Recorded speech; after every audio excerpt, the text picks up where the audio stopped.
Hello and welcome to the Odds On Favorites podcast, where we're talking sports, entertainment, all with an eye on the bottom line.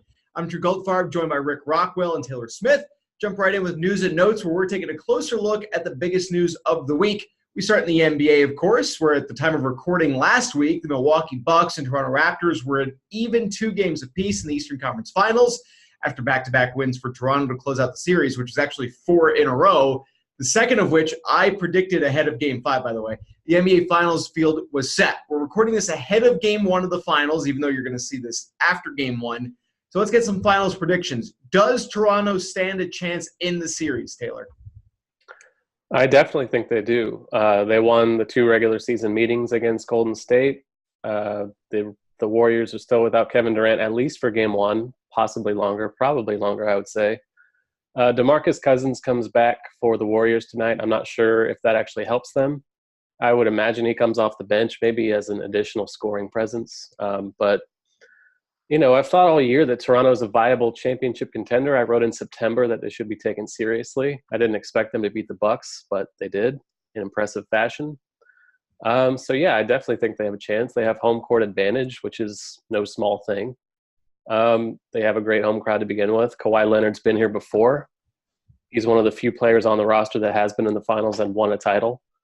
And I think that's something that matters against Golden State. Largely an experienced roster for the most part, but I just think they have a real chance. I'd be surprised if it was decided in any fewer than 6 games. I think it's going to go 7.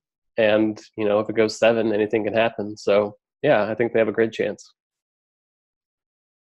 You know what? I think we all owe the Toronto Raptors a little bit of an apology. I know I do, for calling them the Sharks of the NBA. But I've been saying all along, they have one of the best players in the league in Leonard. He's showing it in the playoffs. He's leading this team. I even saw someone go as far as saying he's the closest thing to Jordan that they have in the league right now. He's a fantastic two-way player. Like Taylor said, he has the experience in the playoffs and the finals. With that said, I still think this is Golden State series to lose, with or without Durant. Boogie coming back off the bench especially is going to fare well, especially against Toronto's big men if they slow the game down.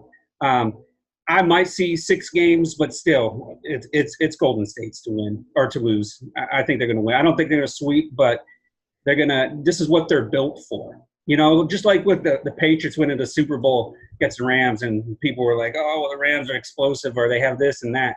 What did the Patriots do? They unfortunately won because that's what they're built for. Well, Golden State's built for this. This is where they're going to put their foot down on the throats of the Raptors.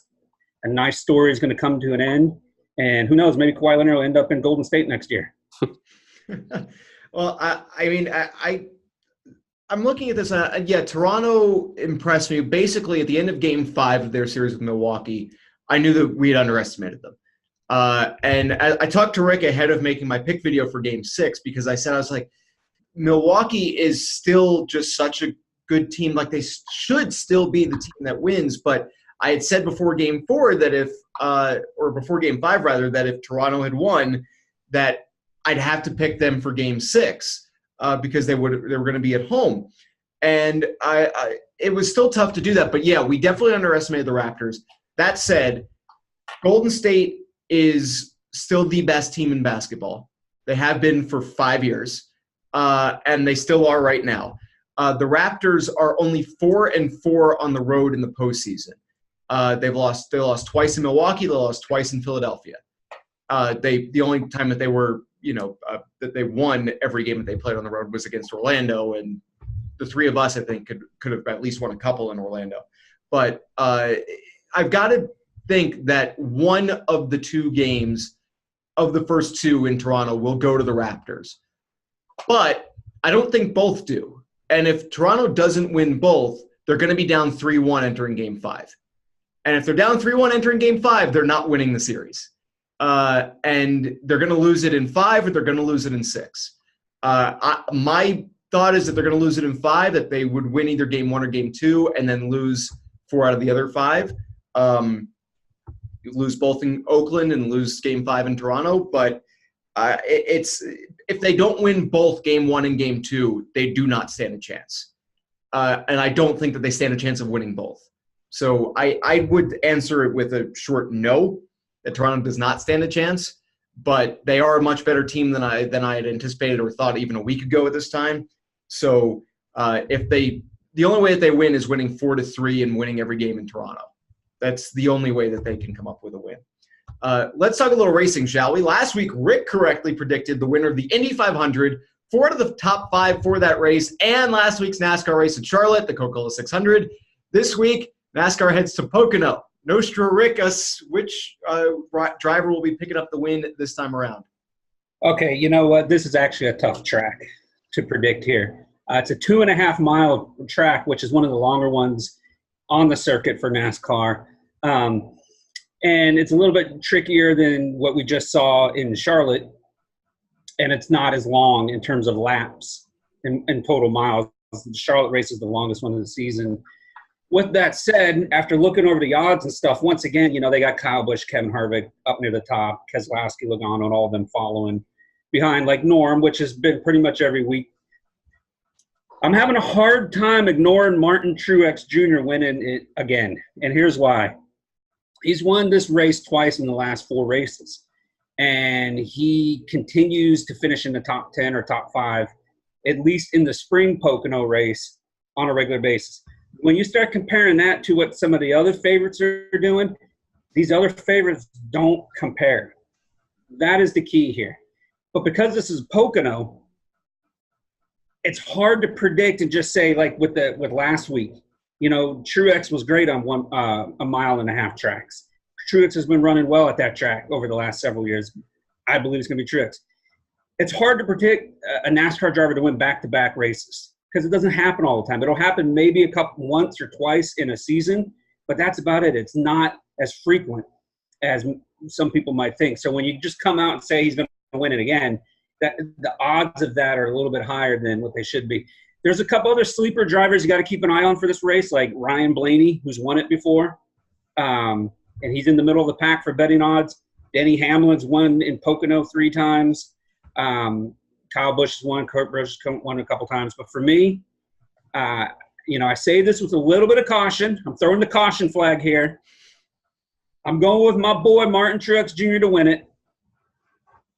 But I would not be surprised if one of my least favorite drivers, Brad Keselowski, takes it in the end.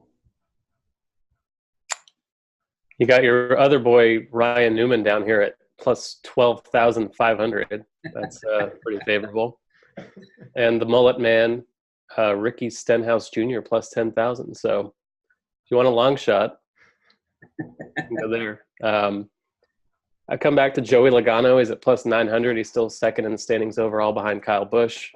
That just seems like really good value for a guy that seems to be at or near the top just about every week. So I don't hate that for the plus 900 price. Busch at plus 320 is a little bit too thin for me. Rick obviously knows more than I do, but if I had to choose one, I would just go with Logano again.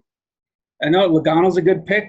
Like, I struggled not picking him this week also. I tell you guys, I say in my articles every week, he's the silent assassin. He's always in the top 5 almost every single race.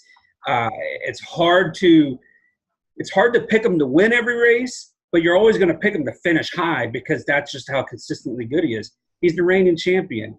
The plus 900 odds offer a great value. And he's run well at Pocono.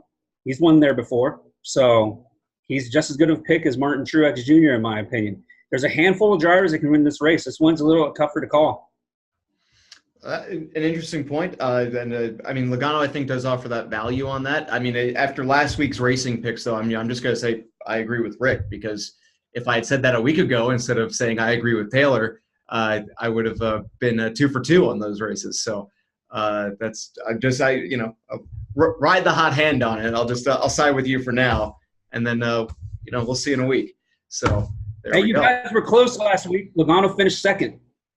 It's true. So we will see which of those two fares better this week. Nowhere is your money going or spread and butter this week, so it's time for Give Me Props, where we look at a handful of prop bets to go over for the week.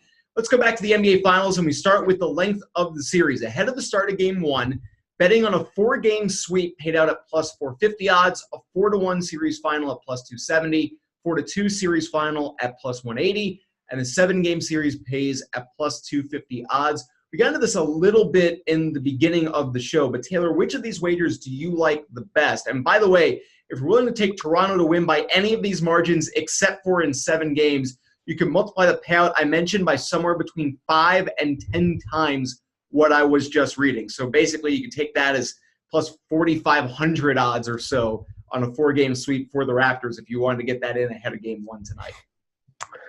I'm not willing to go that bold. I don't think it'll be a 4-gamer either way. I'd be surprised, like I said earlier, if it went fewer than 6. I just think Toronto's good, and I think they have the depth. And even though their entire roster hasn't been in the finals before, it's still, even the guys that haven't been, like Marc Gasol, have been in the playoffs enough to where I don't think they'll be really fazed by the stage of the finals. And it's not like Golden State has been unbeatable at home. They lost 2 home games to the Clippers in these playoffs. And I don't think anyone would say the Clippers are more talented or more well-coached than the Raptors are. So I just think Game 6 or Game 7 is where the money should go. If you want to take Game 6 with any results, plus 180 is decent value. I like Game 7 at plus 250, though. I just think Toronto's kind of being taken too lightly here again. And, I don't think Golden State is that much better. They're clearly the better team, but I think they're being a little bit overvalued. So I think Game 7 is where I go. Drew, I told you once, I'll tell it again. To be the man, you got to beat the man. Woo! And with that said, until Toronto can actually beat Golden State in Golden State, it's hard to imagine that this is going to go anywhere past 5 or 6 games. I want to give them some credit and say, it'll go 5 games. I would like to pick 6, but it's ahead of the series, even with Durant, up in the air. It's hard. Golden State still has on this court 3 of the 4 best players, even if Durant's not playing. They still have the better depth. They still have the better coaching. Other than Leonard, I'm not confident in pretty much anybody on Toronto right now. I'm not. Just Leonard. I don't think he's going to be enough to upset Golden State. I don't think there'll be enough to beat Golden State in Golden State. I can see it's possible because sometimes Golden State has lapses like they've done against the Clippers. But I think they were just looking ahead to Houston, and once they played Houston, they started to put their foot down on the pedal. They haven't looked back. I don't think they're going to look back in this series also. I think this, like I said earlier, this is what they're built for. They're a championship team. Sometimes they get a little lack of motivation, but they're here where they want to be. They want to win another championship. They want to be that dynasty, one of the greatest dynasties of all time.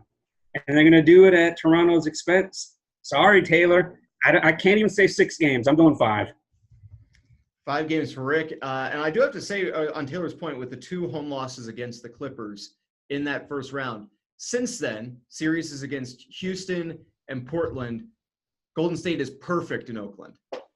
They're 6-2 in the playoffs at home, 6-2 in the playoffs on the road, and they've won however many in a row that would be at home since those losses to the Clippers in the first round. I am going to pick exactly what Rick said. I thought that this is going to be a 5-game series. I think that Toronto wins one of the first 2. If they don't, it's over in 4. But I've got to say it's going to be Golden State in 5. The odds, by the way, if you're picking Golden State specifically, do not go up anything that's worth actually giving that up, in my opinion. Like I said, in Toronto's case, you're getting like 5 times the odds to get them specifically for the If you go with the Warriors, it goes from plus 270 to something like plus 325 in a 5-game series. And for me, Toronto is one of those teams where they are good. It's not, they're not playing the Magic where I'd go like, yeah, it's Golden State, and it's Golden State in sweep, or it's Golden State in 5, and just take it and run away with it. But yeah, I'm taking I'd say Golden State in 5. I think there's a possibility at 6, but I prefer the payout odds at 5 as well. And I don't think that outside of the first 2 games, those are the only 2 I think that Golden State doesn't win easily. And I think it's only one of the first two that Toronto really truly challenges and comes away with a win for. Finals MVP is another prop bet that you can place for the NBA Finals. And again, basing our odds off of those available prior to the start of Game 1. Stephen Curry, the odds-on favorite at -140, followed by Kawhi Leonard of Toronto at +250. Draymond Green at +600. Klay Thompson at +900. Everyone else +1,200 or higher, including the returning DeMarcus Cousins, who's at +10,000 odds, come back from injury and earn Finals MVP honors. Taylor, who do you got, and do you like those odds on DeMarcus Cousins? $1 gets you 100 if he gets it. I mean, I like the odds, but it's not going to pay out, so I guess not. This is basically just who you think is going to win. If you think Toronto's going to win, it's hard to imagine Kawhi not winning MVP. It's amazing that Steph has not won this before. They've won 3 titles, and he's yet to win Finals MVP. But, with Durant limited or possibly out completely, the door's wide open for him. I don't see another Andre Iguodala rising from the ashes to win Finals MVP, just like we saw in 2015, I think.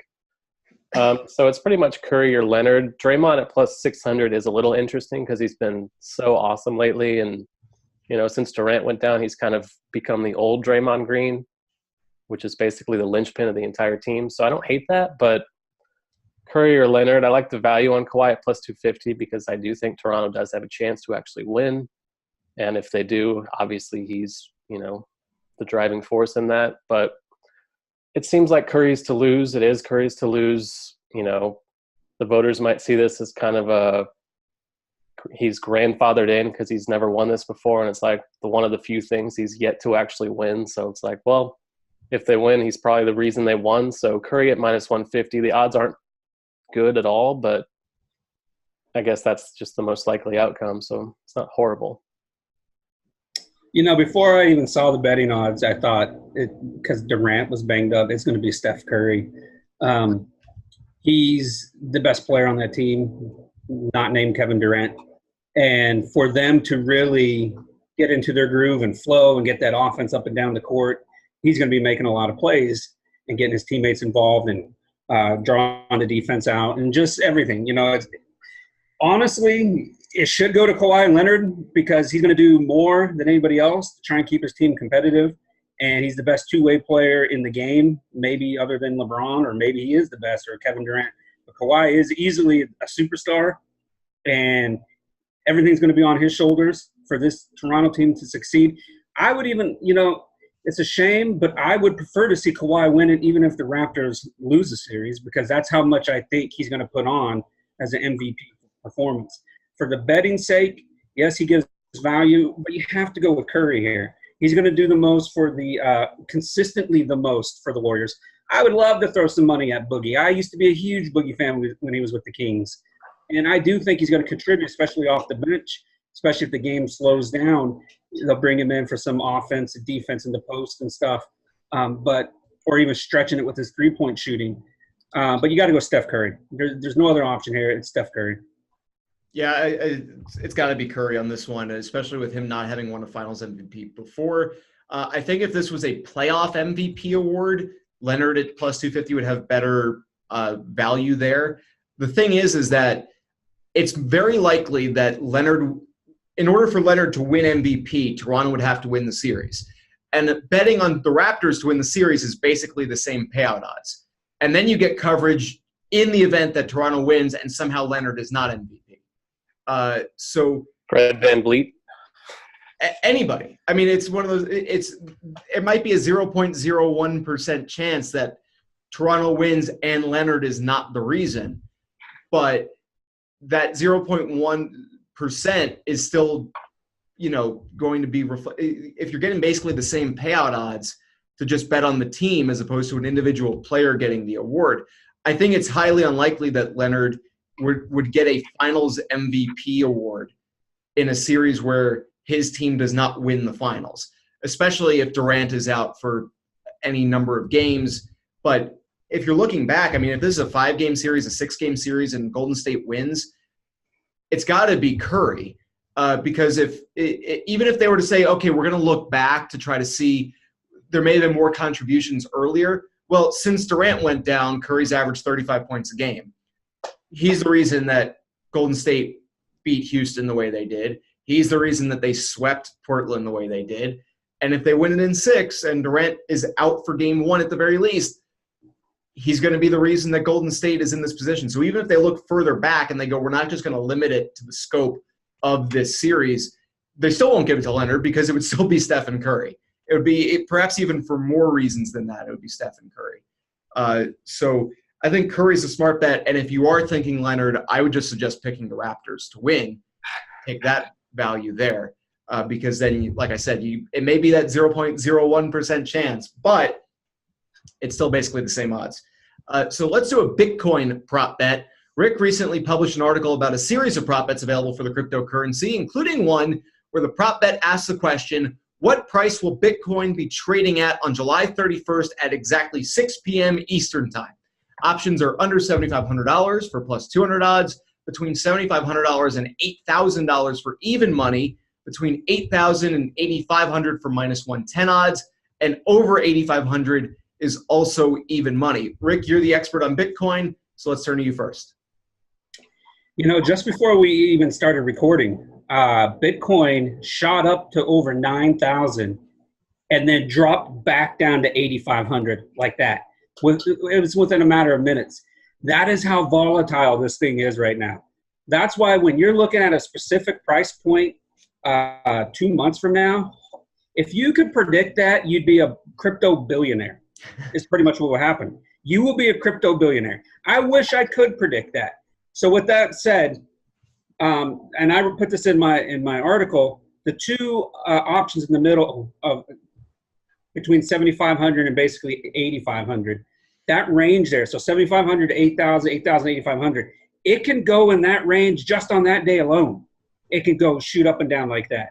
That's how volatile Bitcoin is right now. That's how much the market is being manipulated by what they call whales. You got some big buys, big sell. You got bots dominating.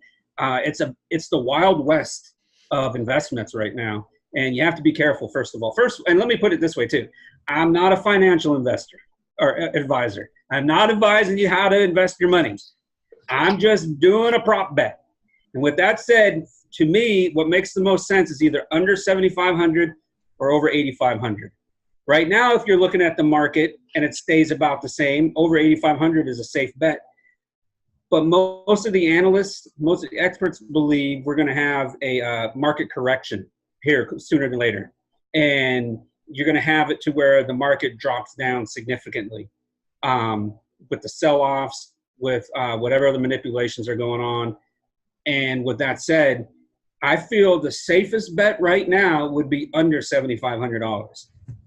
Followed just by over 8,500, because either A, it's going to drop and it's going to stay below 7,500, or it's going to drop and then go back up to over the 8,500 mark. That's what we're looking at right now, and that's about as accurate as you can have of a prediction based on how volatile this is. And I'm telling you, you would have to take Dramamine to watch how up and down Bitcoin's going all day long. One of your bets in your article was whether Donald Trump will admit to owning Bitcoin before New Year's Day 2020. And yes pays out at 220, no is minus 350. The guy says whatever he wants with no filter. I think if he thinks it makes him look cool to own Bitcoin, he will say it even if he does not own Bitcoin. So at plus 220, that's a bet I'm willing to take. So if you're into the prop betting on Bitcoin / Donald Trump, I think that's a bet worth a look. I like that one. The only problem is right now, because the market's so unregulated, I think it would cause him more problems if he said at any time in the next 4 or 5 months. If they get an ETF approved in October, because that's when SEC is coming back to review their 3 different ETFs, I believe it was. If that goes through, then yeah, I can see Donald Trump doing exactly what Taylor says and acting like he's cool. But you know what? Honestly, I would not be surprised if Trump does have a bunch of Bitcoin, because if this thing goes back up to over 20,000, like it was at the end of December or at the end of 2017, it's going to make people a lot of money. And Trump, if not for anything else, for the most part, knows what to do to make money and to piss people off. Yeah, so on the one that I posed, because I'm not going to get into the political thing, yeah, for me, I look at it, the only one that has payout odds that make betting on something that is so unbelievably unpredictable even worth it is to get plus 200 odds for under 7,500 bucks. And it's also one of those things where I've said before that, or I've at least thought before, I don't know if I've said it out loud, but if you have Bitcoin and you basically have a prop bet that is going against Bitcoin, you'll be happy either way. So if you have Bitcoin, if I do not have Bitcoin, if I had a Bitcoin, yeah, Rick, and I was thinking about placing a bet on a prop bet on Bitcoin itself, I would bet against it because this way that on that day I will at least be happy in one direction. If it goes up, if it's high, if it's over 8,500 and I have Bitcoin, I'm happy. I don't need to win an extra $100. I'm thrilled that Bitcoin is over 8,500. If it's below 7,500, I want to win that 2-to-1 payout to cheer myself up for having just lost quite a bit of money in Bitcoin. So it's one of those things where it's an expression someone had told me before. You can either be happy or you can be right. So you can either be happy that your investment is doing well, or you can be right, and in this case, you'd get paid out on it. So that would be the way I would go. I do not have Bitcoin, so I'm just going to win the roller coaster ride of it. Just watching Rick check it every week before we do the podcast, and going through that for giving us a 5-minute rant is enough excitement for me on that.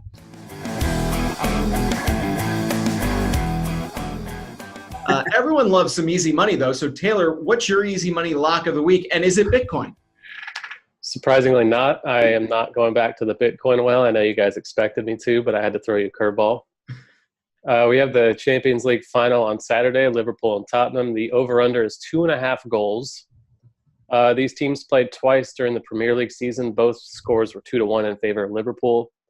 Tottenham have allowed 17 goals in Champions League to this point. Liverpool have scored 22. Tottenham, I believe, have scored 20. They're two high-scoring teams in general. Liverpool's defense is good enough to where I'm not sold that Tottenham can score more than one necessarily, but I do think Liverpool can get it going in the other direction. So I think the over on 2.5 goals is a reasonable value. And if you're betting on Champions League, I think that's the most profitable route to take. All right, Rick, what's your easy money pick this week? For me, I'm going to the big boxing event at Madison Square Garden, the Anthony Joshua heavyweight fight against Andy Ruiz Jr. I really like the over-under of 6.5 rounds.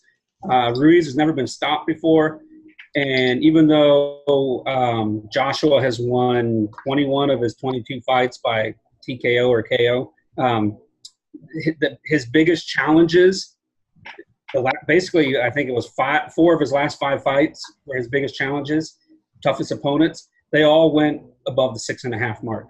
So for me, I'm going over 6.5 rounds. I think Ruiz is going to be a tough opponent for Joshua, and I think this is going to go deeper into the fight before something happens either way.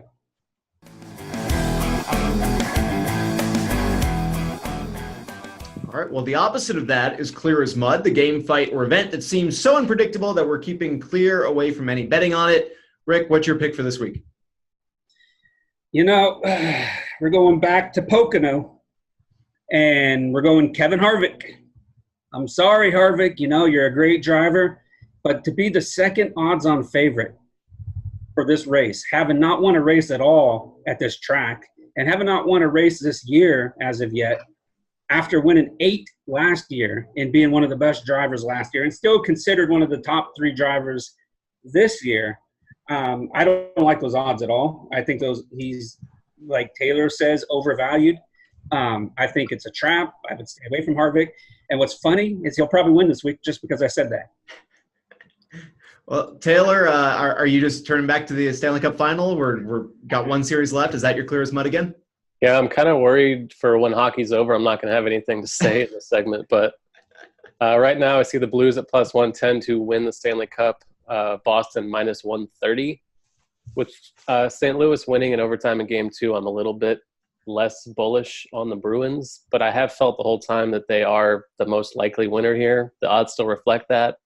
But St. Louis is good enough, and they've kind of seized back home court now or home ice to where it's not as sure a thing as it looked maybe after game one. So until I run out of hockey, I'm just going to keep going back to hockey. And we will recall that one of us was a little bit more into the Blues before, 1 week ago. But we're going to get into that in just a second here.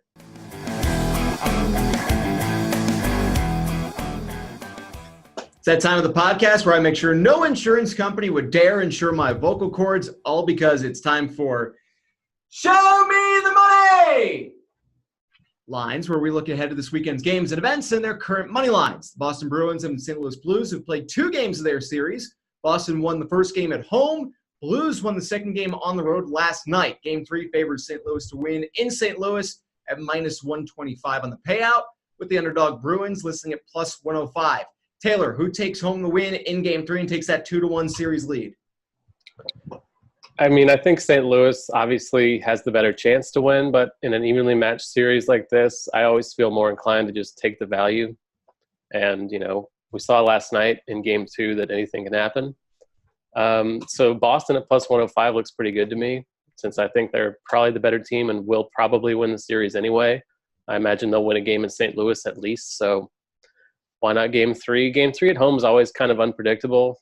First game back at home is kind of an emotional lift for the home team, but I just would take the value there. I think the Bruins at plus 105 is fine, and I think it's weird that they sing a song about West Virginia at all St. Louis home games. So I'm holding that against them. Okay. St. Louis played well enough to win Game 1 and lost. Boston played well enough to win Game 2 and lost. I'm going to stick with that trend. The Blues will play well enough to win Game 3 at home and lose. Taking Boston to win, the value in that trend that I just brought knowledge to you guys, I'm going with the Bruins. I think they'll win the series. They have to take one in St. Louis. Why not take the first game on the road? Yeah, I mean, that's a fair point. I understand where you're coming from with the value, because hockey in this playoffs especially can be unpredictable as far as which team is going to win which game of the series. So taking the team that has a better than 1-1 payout makes sense. I think the Blues end up winning. I'm going to pick St. Louis to win Game 3. I'm going to pick St. Louis to win Game 4. I'm going to know that they win at least one of them. And then they're going to win Game 6. I said Blues in 6, I think, a week ago. So I'm going to stick with that trend, which means they had to win 1 in Boston. Check. And they have to just win 3 at home. So I'm going to say that they likely win at least 2 of the 3 they're going to play in St. Louis, assuming it gets to a Game 6. And I'm going to say St. Louis wins in this one. Minus 125 is, it's tricky odds. If you think that Boston's going to win one of the 2 in St. Louis, then I would absolutely suggest taking Boston, because you're going to assume that if they lose Game 3, they're going to get about the same payout odds for Game 4. So then if you get paid at least once, you're making at least a few dollars. But, I think St. Louis has a better shot at – I think it's possible or leaning towards likely that St. Louis could win both games in St. Louis, Games 3 and 4. So I'm picking the Blues to win at home, especially for Game 3. I think that's the more likely one that St. Louis ends up winning. Coming off of a big overtime win in Boston, coming back home, and then singing Gloria to cap it all off, because why not? Why not sing a song when you win a game? They do it in Vegas. They play Viva Las Vegas. I mean, that's a little bit more like city specific. But yeah, it makes sense, actually. Yeah. It does. Elvis has the connection, and but anyway, it's a fun thing, and we will see. I think the Blues end up winning, but 2-1, so we'll see. UFC back after a week away with a fight card in Sweden. Headline fight pits Anthony Smith against Alexander Gustafsson. Gustafsson the favorite at minus 290, Smith at plus 230. Rick, who picks up the win in Stockholm this weekend, and is there any betting value to Gustafsson? There's no betting value to Gustafsson at all. He's too big of a favorite in this fight. He's going back home, fighting in front of his fellow countrymen in his hometown. He's got all the advantage, not only from the location setting, but he's also got the advantage inside the octagon. I like Smith. I think Smith is a good fighter. They're both good light heavyweights. They both have lost to John Jones, who's one of the best of all time. So they can't be too down about that. But now when they're going to go against each other, I think we're going to see that there's still a level of difference between Gustafsson and Smith. Smith does have the power, or at least he's had the power, to change fights in one punch. Gustafsson, in my opinion, is a better all-around fighter. He has some weaknesses, but I don't think Smith will be able to exploit them.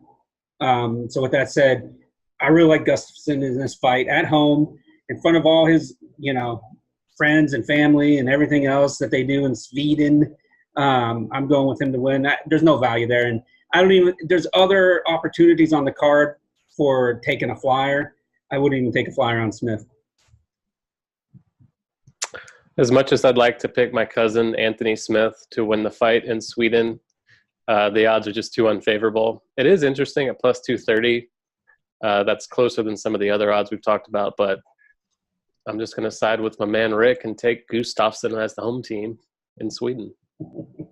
Yeah, I agree. I think that Gustafsson's got the better chance of winning, and I don't think that when you're getting towards that 1-3 payout, it's just not worth it, especially in a sport like MMA where you could have a punch or one mistake could lead to the end of a fight, and I don't think that the payout that you get at minus 290 is worth the risk in case that mistake happens to Gustafsson. But yeah, I just make it unanimous. I think he wins the fight, but I'm not placing a wager on it at this point just because with MMA, when you get to those wider odds, as I'm sure Rick would agree, or if he said first, I'm kind of just repeating what he's saying. But when you get to those wider odds and you're in a combat sport, that lucky punch, that one mistake, leaving your chin in the wrong spot, giving up the back, whatever it might be, random time can instantly end a fight. And it doesn't matter who the favorite was at that point. That mistake being caught is all it takes. So I'm staying away from an odd that's that close to minus 300. But Gustafsson should win that.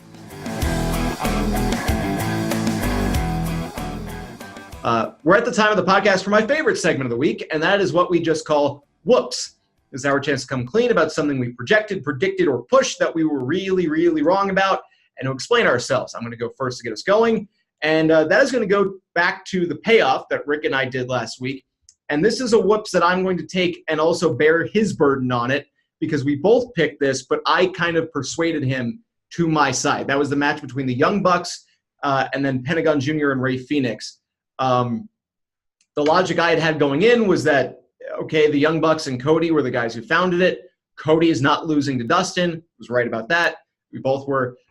So it would make sense for the Young Bucks to lose, to give back the tag titles that are not AEW's tag titles to a tag team that also competes in AAA, which have those tag titles.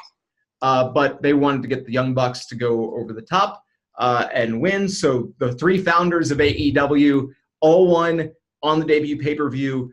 That was a mistake on my part. I persuaded Rick to my side on that. So I was incorrect on that and convinced Rick to also be incorrect on that. So that is a whoops on me and an apology, I guess, towards Rick on that. So there you go. Was, by all accounts, a very good match, though. So, Rick, what is your whoops of the week for this week? That was a fun match. And, I kind of felt sorry for you, so I went to your side and picked that you and thought, so shameless. Yeah, it blew up in my face. I should have stuck with my guts, my intestinal fortitude, as the late, great Gorilla Monsoon used to say, and went with the Young Bucks, just like I did with Jericho beating Kenny Omega. With that said, since you took that, I'm going to have to go with how much I have bashed Toronto all postseason and calling them the San Jose Sharks, and chokers, and all that other good stuff. I think we were all in unanimous agreement that Milwaukee was going to win in 7 games after the series went 2-2. And that's not what happened. Toronto shocked everybody, winning Game 5, then went back home, closed out the series, and that was it. It was fun to watch. It was fun to see, but it's not fun when you have to come back on air to the millions and millions of fans and tell them, whoops. Yeah, I mean, that was mine too. Just the Bucks went up 2-0 in that series, and how often do you see a team come back from down 0-2 and then not only win the series but win the next 4, including one back in Milwaukee? That was impressive. I'm kind of mad at myself because I've written about Toronto all year and how I believe in them, and I just got away from it. No one expected the Bucks to be the Bucks that they turned into. The Bucks that we saw in the last couple games of that series are the Bucks that many thought we would see all season long. But I was wrong about Toronto too. My whoops once again will be the Bucks. You need a little journey on your iPod there. Tell you to don't stop believing. Yeah, and then you would have had the pick there.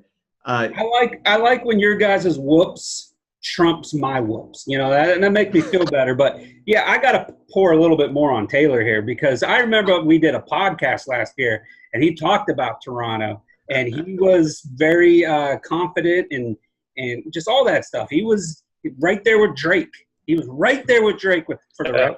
Rubbing Nick Nurse's shoulders. Yeah, whole thing. There you go. And then, I don't know, along the way, you fall in love with Milwaukee, which I don't know why anybody would do that because then the Bucks, the only good thing that ever came out of that was Laverne and Shirley. Anyhow, with that said, moving on. Well, I don't know if maybe it was because of sticking with Houston, that maybe the bad taste. I'm just trying to come up with a possible explanation. But by the way, the Raptors winning that series was only the second time that the team with the lesser regular season record won a postseason series this season. The only other time was Portland over Denver. So, and we're going to end up with 3 if Golden State ends up beating the Raptors. So it's not that far-fetched and when you're looking at the NBA playoffs to have gone against the Raptors when even a one-game difference in the standings, the favorite always wins. Yeah, the cream always rises to the top in the NBA. Like we saw the Cleveland upset of Golden State a couple years ago, and that was shocking because that kind of thing just doesn't happen. Right. Or a hockey thing, or a baseball thing. Or a football thing. Or, I mean, just the Patriots, yeah. Oh, yeah, the Patriots. But every now and then they get beaten, on a quarterback, special. Or someone will throw the ball from the 1-yard line and gift them a Super Bowl. That'll also happen. We're not going to talk about that. We're going to close the window here. So one last chance to get some things in. The closing line is set. We're looking for some final thoughts. Taylor, what do you got? And if you want to go back to why the Seahawks should have just run the ball, you're welcome to. That's probably been hashed enough over the years to where I don't have to rub salt in the wound. But just because, why not? Champions League once again on Saturday. I think Liverpool, as the favorite, will win. They were in the final last year, came up short against Real Madrid. The matchup with Tottenham's more favorable. Tottenham Hotspur.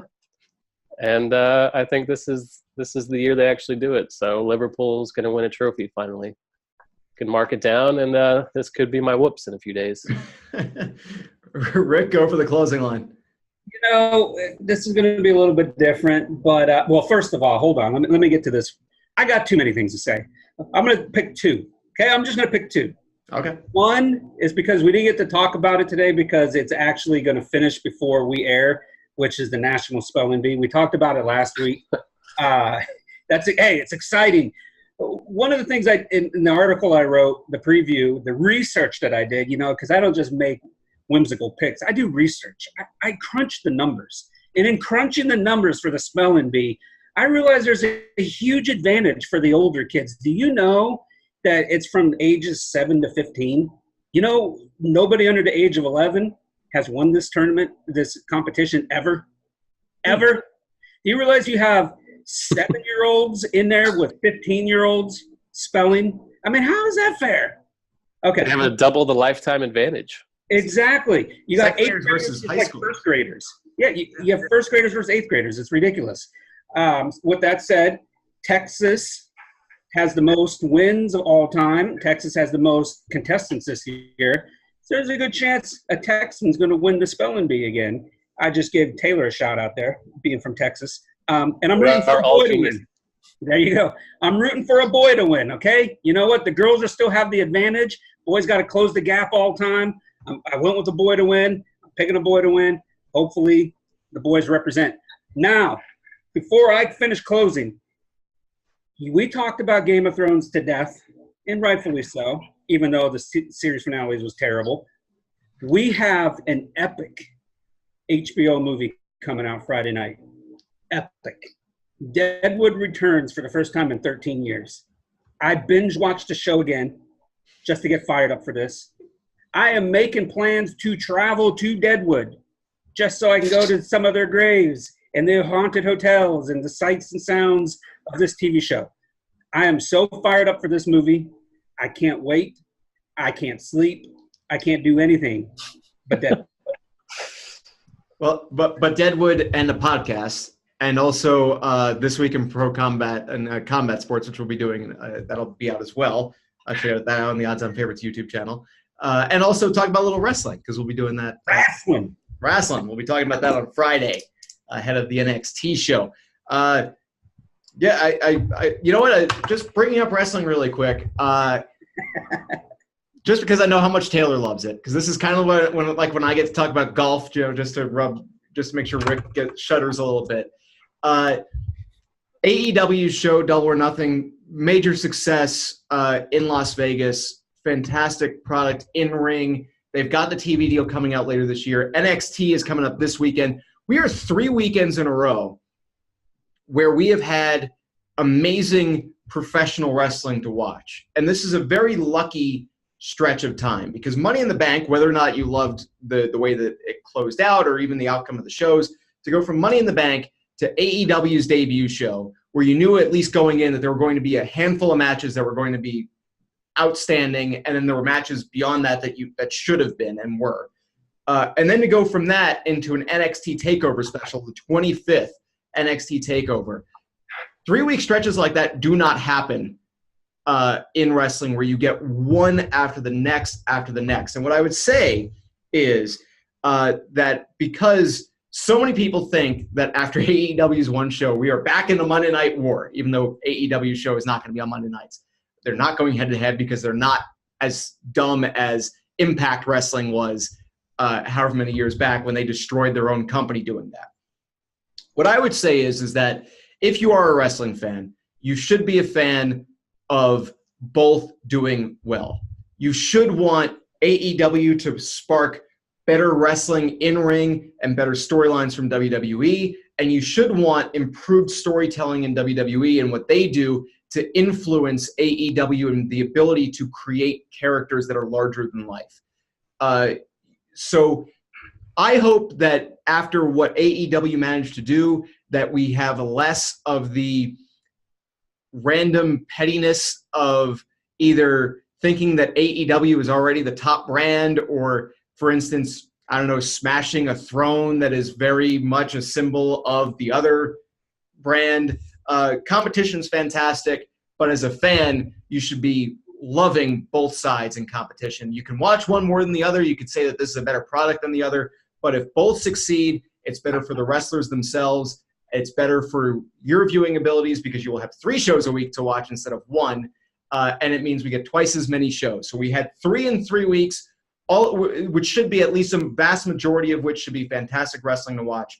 And the hope should be that 6 months from now, we're talking about at least 2 a month where we're getting to see great pay-per-view and a response, because that is what made the late 90s so fantastic, is seeing one try to one-up the other. And as a fan, it's got to be exciting. So while Rick is looking forward to some Deadwood, I got to do that. So thank you, Taylor. The non-wrestling fan appreciating my peace talks with the AEW fanatics. It was just extremely impassioned, and I appreciate it. Thank you. The whole time I was thinking about how people from Milwaukee are going to hate me. Well, I just want to say, Milwaukee had a good baseball team on RBI Baseball for Nintendo, so there's another good thing. Okay, that's 3. I gave you 3. Prince Fielder was fantastic to watch. The Admirals, the AHL team, a very good organization. Great jerseys, great color scheme. They do the double blue. Do it better than most franchises that have attempted the double blue. And, I mean, beer. Yeah, they have beer. Come on. Just say that Milwaukee beer is okay. The Bucks and RBI Baseball. That's it. Okay. Talk about dating yourself. I mean, I grew up on Ken Griffey Jr. Presents Major League Baseball, so they didn't have any actual player names in that. That was I remember basically Nintendo. Oh, Super Nintendo for me. That was my first console. So that's a very different discussion. I don't know if we have time left on the recording, so let's just wrap it up. That's going to do it for this edition of the Odds On Favorites podcast. Be sure to like, share, and subscribe to the Odds On Favorites YouTube channel, and check out gamblingsites.org for plenty more from these guys here. They've been Taylor Smith and Rick Rockwell. I'm Drew Goldfarb. We'll see you next week.